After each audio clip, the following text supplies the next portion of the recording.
The Pies are back on top where we belong. Let's talk about this game. So Collingwood took on Richmond on a just horrible winter day in Melbourne. And before this game even started, we lose Scott Pendlebury to a corky issue. And look, he came out and said, to Greg McRae in the press, he came out and said that he just wasn't feeling up to it. He probably could have played, but he wasn't feeling up to it.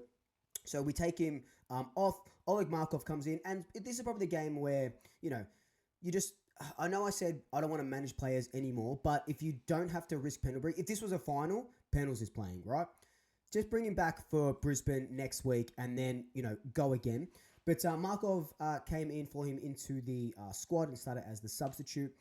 And then the game started. And I remember thinking at the start of the game, look, I want a good game. I want to win by 80 points, but I want a good game. And then the rain starts going on. You're going, okay, this is going to be a bit of a hard-fought game. And for the most part, we played pretty well, especially, in that first half, we were doing pretty well. But Richmond, credit to them. Let me talk about Richmond for a second. Absolute credit to the Tigers. I don't know any of their players that they're playing because they're all these debutants and first round and whatever they may be. And I'm not too engrossed in the Richmond sphere of it all. But they look incredible. In a couple of years' time, they're going to be, again, another powerhouse. A bit of a lull here to go up. So credit to them. They really brought their A game as much as they could against the Pies. Look, the Pies didn't get out of first gear, I thought. Maybe into second gear a little bit. But Richmond, credit to them. I thought they played fantastically. And if I'm a Richmond supporter, I'm looking at that game and going, yeah, look, it got away from us. They were within 2 goals in the start of that third quarter when Bolter kicked that second goal to start that third quarter. But they got away from them a little bit, but I loved everything that they sort of did today. And they made it a good game. They made it a bloody good game. The biggest thing that I wanted to come out of this game was how do we improve on the last 2 weeks? So the last 2 weeks, I thought our system held up pretty well, especially last week against Fremantle. We did everything that we needed to do except for that last quarter where we're 4 goals up and we just capitulate and Fremantle come on top of us. The Gold Coast game a little bit different. We start really poorly in that, at least that first quarter and a half. From about halfway through that second quarter, we sort of came good and nearly won that game. So our system was stacking up for the most part. The one thing that was letting us down was our inside 50s, like the connection going inside 50s. And in parts today, we did really well and the connection was okay, it was good. But then there were just other times where we were just bombing it in long and in hopes that someone is going to mark it. And I know wet weather football is territory football and you've got to get it in there to sort of generate scores and stuff like that. But we just, I don't know if it was not lowering our eyes or just not hitting the targets that we needed to hit. There would be players free or players on the lead and people would just burn them, go over the top to someone else, and then it becomes a 50-50 ball. I think it was in the second quarter, or it was somewhere in the first half anyway. Ned Long did it about 2 or 3 times where his disposals going inside the forward 50 were just absolutely shocking. Tom Mitchell did it. There were a couple of players that did it. I'm just singling out those 2 because that's who are in my head. But there were a couple of players that did it. And you can't afford to do that against the good teams. And we saw it against Fremantle. We saw it against Gold Coast. You could kind of get away with it against Richmond. But in saying that, our efficiency going inside 50, converting them to scores, was far higher than it was the last 2 weeks. So you can tell that these guys were going out at training and practicing that forward 50 connection. So kudos to that. I thought we defended the ground really well. All out, we played dry football in wet conditions. There was a lot of handballing going on. You can tell that it was bruise-free football. The Tigers had less than 40 tackles. We had about 50 or so tackles, between 50 and 60 tackles. So it wasn't this huge, everyone's just going in really hard for this game. We're just going through the motions, trying, and I'll talk about it in a second, but trying to get injury-free and leading into the big clash against Brisbane, which, we win that one, we're pretty much maybe guaranteed a top 2 spot. We needed to win this game, obviously, because it's, against Richmond. You're expected to win this game. But we go a game clear on top of the ladder.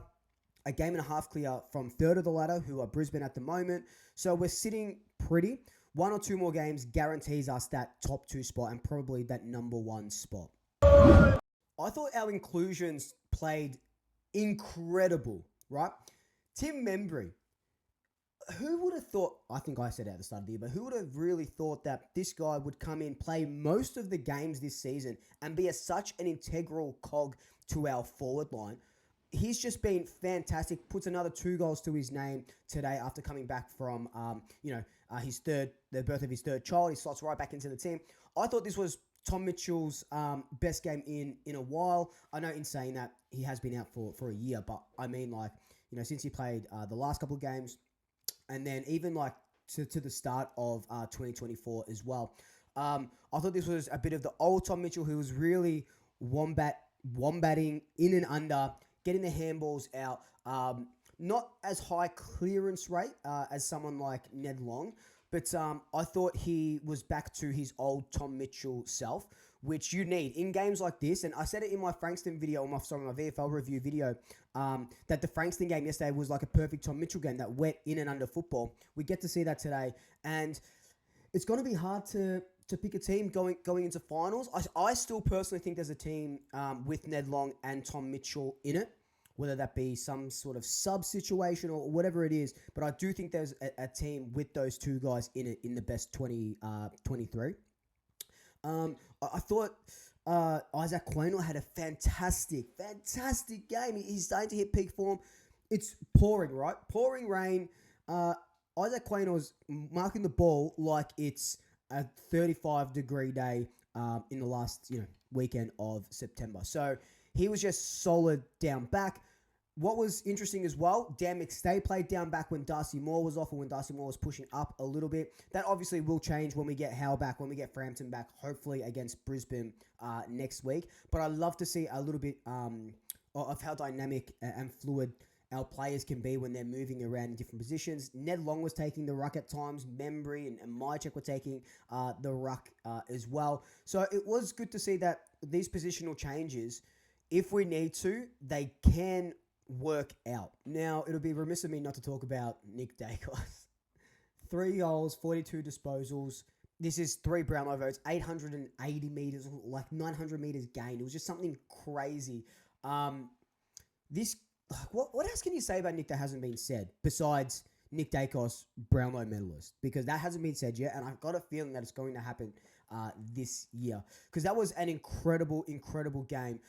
He's been hitting his straps over the last few weeks as well. He's been, getting back to Nick Daicos like that we know and love. I was a little bit down at the start of the season because of the tags and stuff like that. But can I just say, I love him playing off that sort of hybrid halfback midfield role now that we've unlocked Josh Daicos into the midfield as well.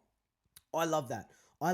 And that's something that I want to keep experimenting with. Instead of him, when he pushes forward and kicks goals, as a midfielder, amazing. I'd rather him sort of rest, if he's getting a tag or whatever, off that half-back line or a little bit deeper so he can generate the play, because we know how quick he is and we know he loves that slingshot 1-2. So I love to see that over the last 2 weeks, and I want to see more of that, because that's where he was his most damaging in the first couple of years, And I think, again, another sort of notch in the belt, or how Batman wears that belt and he has all different things like shark repellent and, alligator, rubber band, whatever it may be that Batman has in his on his belt. Craig McRae now has all these players on his belt that can play in different positions, and unlocking Nick Daicos again as a halfback midfield hybrid, chef's kiss. What this game showed me is that Collingwood can do what they need to do just to get the win. And, the last 2 weeks were disappointing, but again, like I said at the start of the video, we were playing okay. The system was stacking up. It was just the execution going forward. We improved a lot today. Still not the best. It was still shocking at times, but it was better, and it'll just keep getting better. And again, it was only first gear, second gear. We go into that third quarter, we kick 5 or something goals. That's that sort of second gear. We're just cruising all the way through. It was stressful at times, but we were cruising all the way through.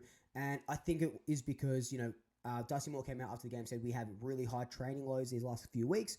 So then when we're going, because remember, we got Brisbane on Saturday and then a 5-day break into Hawthorn on the Thursday, I'm pretty sure. So we're not going to be training a lot during that week. So it's going to be very, very bloody interesting. And they're putting the work into their legs now so they can play those 2 games off the 5 or 6 day breaks. Now, the one thing I want to talk about before I finish up this review of the game.